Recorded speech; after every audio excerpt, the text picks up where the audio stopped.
बैनुल अक़वामी मुत्तहिदा chart के साथ धोखा है, निरा धोखा है मेरे दोस्तों। ये कानून नहीं है, धोखा है। इसीलिए आज पूरा भारत शोर कर रहा है, चीख रहा है, चिल्ला रहा है कि इस कानून को बदलो। मगर हमारी हुकूमत है उसके वो सुनने के लिए तैयार नहीं है। कान खोल करके सुन लेना चाहिए। इन हुकूमत के अफराद को, हुकूमत के हाकिमों को कि जमहूरी मुल्क में पार्लियामेंट से भी ज्यादा ताकतवर जमहूरियत होती है। आज जमहूर हुकूमत के खिलाफ खड़ा हो चुका है मेरे दोस्तों। इस कानून को बदलना होगा, आज नहीं तो कल बदलना होगा।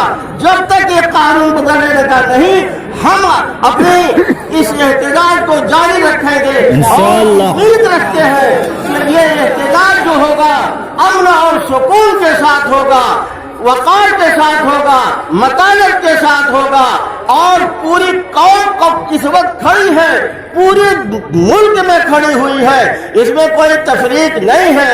ये हिंदू का एहतजाज है, ये ईसाई का एहतजाज है, ये पारसी का एहतजाज है, ये दलित का एहतजाज है, ये मुसलमानों का भी एहतजाज है।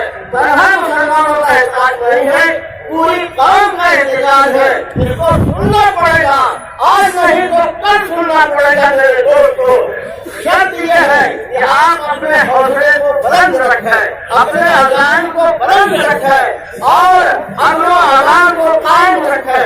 हमें खुशी है कि हमारे इस सहारनपुर में जितने एहतजाजात हुए हैं वो सब के सब पुरअमन है और पुलिस ने भी